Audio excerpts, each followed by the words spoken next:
Hi everyone. So today we are going to discuss about 11.3, which is processes of recombinant DNA technology part 2.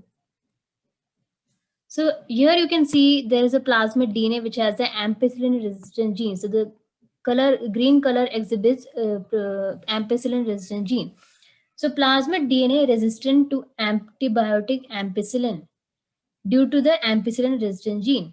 So if we put this ampicillin resistant gene in a bacterial cell and we grow it in an ampicillin containing medium, will this cell survive or not?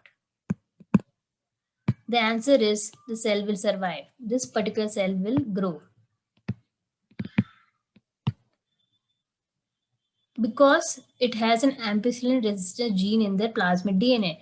And what is the action of an antibiotic? Ampicillin is an antibiotic. So action of an antibiotic is that it will actually kill a bacterial cell.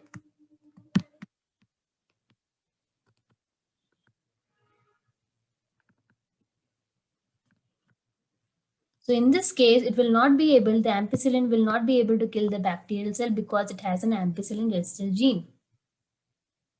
We have this bacterial cell which has the plasmid DNA along with the ampicillin resistant gene. So this is the ampicillin resistant gene, the one in green. So this is a transformant.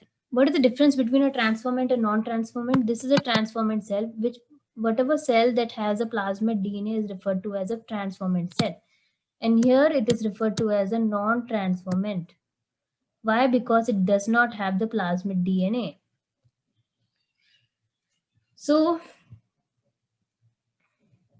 in this case, this particular bacterial cell is exposed to the ampicillin containing medium. Here, remember the ampicillin is nothing but our antibiotic. Here, what will happen is cells grow because ampicillin cannot kill bacteria. Why it cannot kill the bacteria? Because the plasmid DNA, the bacteria has a plasmid DNA which has ampicillin resistance gene. In this case, there is no plasmid DNA which has an ampicillin resistant gene, or there is no plasmid at all. Then we have this ampicillin containing medium. We expose it to an ampicillin containing medium, which is an antibiotic.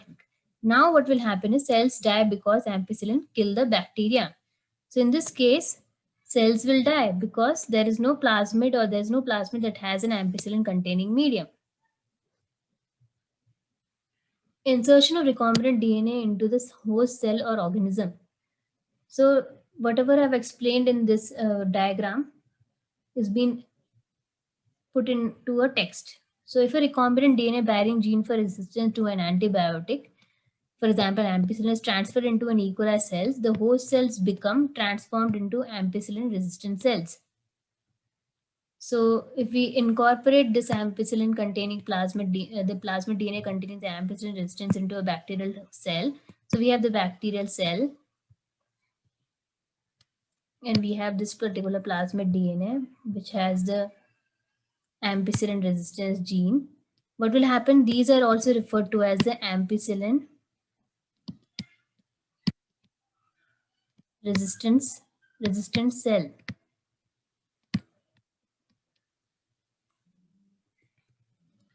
If we spread the transformed cells on agar plates containing ampicillin, only transformants will grow, and non-transformant or untransformant recipient cells will die. So in this case, as you can see, this is a transformant, so cells will grow, the transformants will grow, non-transformants will die.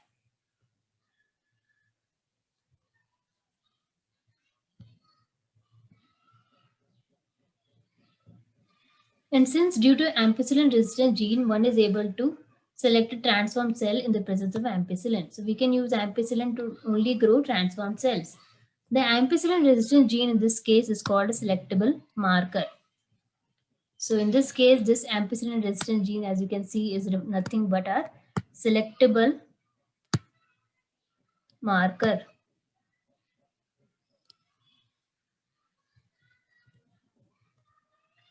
Now we are quite familiar with this diagram in the before videos. So obtaining the foreign gene product. So we have this vector DNA, which is also referred to as a plasmid. Then we have this foreign DNA. Then we make cuts using the same restriction enzyme.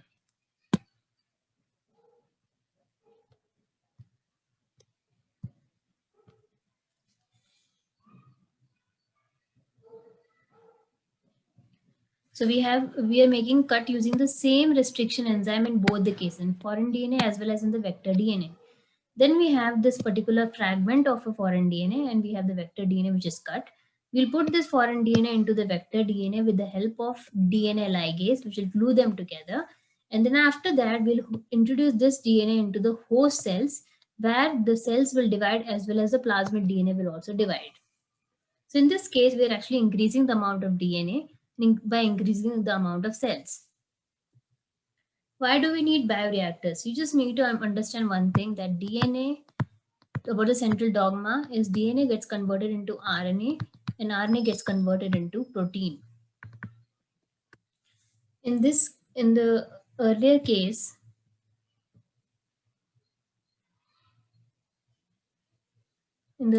as you can see, the plasmid DNA is getting divided. Now this DNA will not remain just like that. This DNA will get converted to RNA and then after that it will get converted into protein. This protein is nothing but a desired product. This protein is nothing but a desired product. We need to get our protein. That's why we are doing all this procedure. Now, if we do this in a small scale in a laboratory, in a lab, we'll get very few proteins.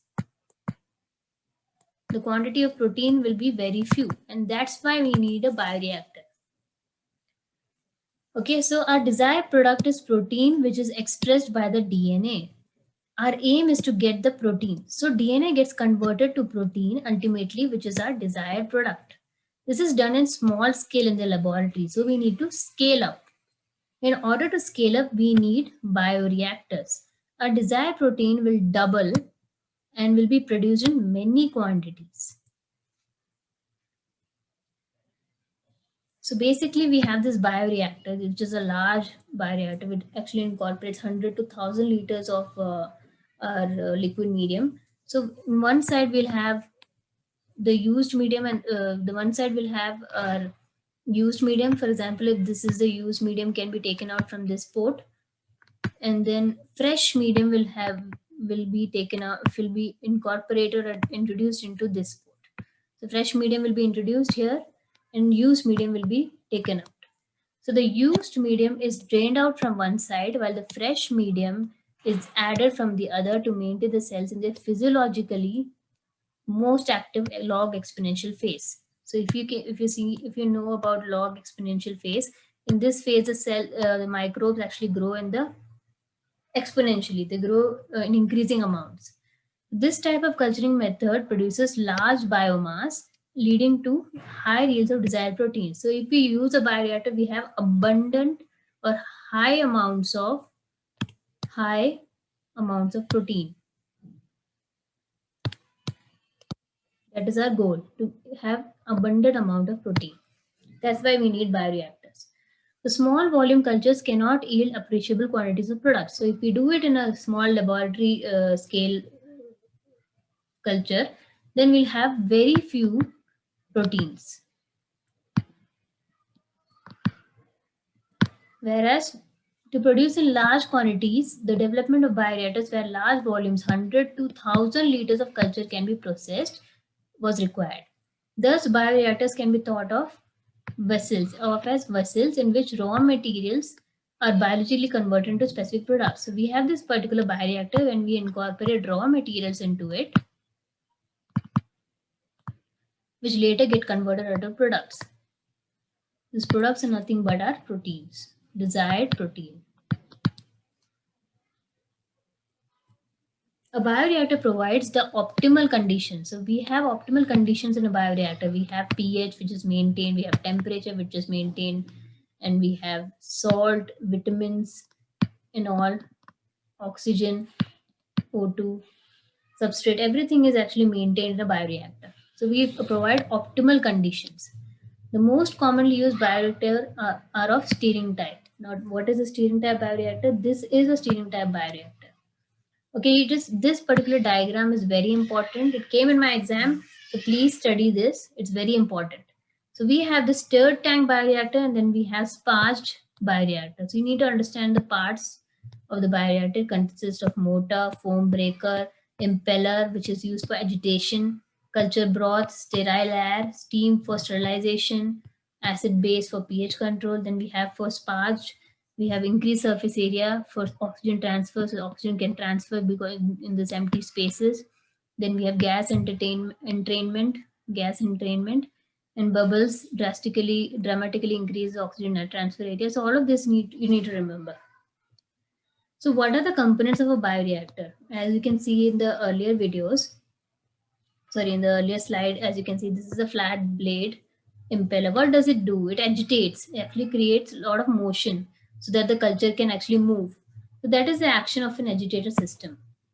Then we have oxygen delivery system where oxygen can be delivered. Then foam control system to control the foam produced because of the agitation, because of the movement of the impellers. Then we have temperature control system to maintain the temperature, pH control system to maintain the pH, a sampling port to withdraw the culture periodically. So basically we'll have a sampling port so that we can actually remove our culture or our protein or our desired product from time to time.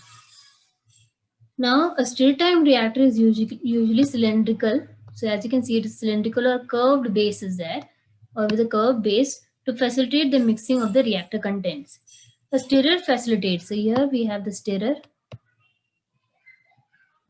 Okay, a stirrer facilitates even mixing and oxygen availability throughout the bioreactor. Alternatively, air can be bubbled to the reactor. So we have stirrer that actually helps in maintaining oxygen availability and gives even mixing throughout the bioreactor.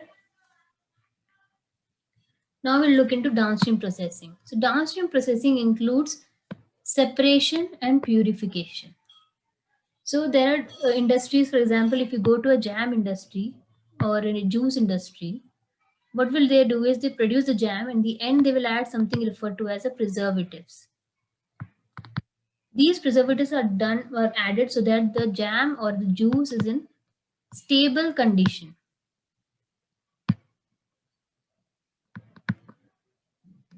For example, if you go to a drug industry, and they will actually subject it to many clinical trials to ensure that the drug is stable. So it requires addition of preservatives in certain products.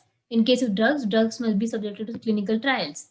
So strict quality control testing is required. So we have quality control testing is all about downstream processing.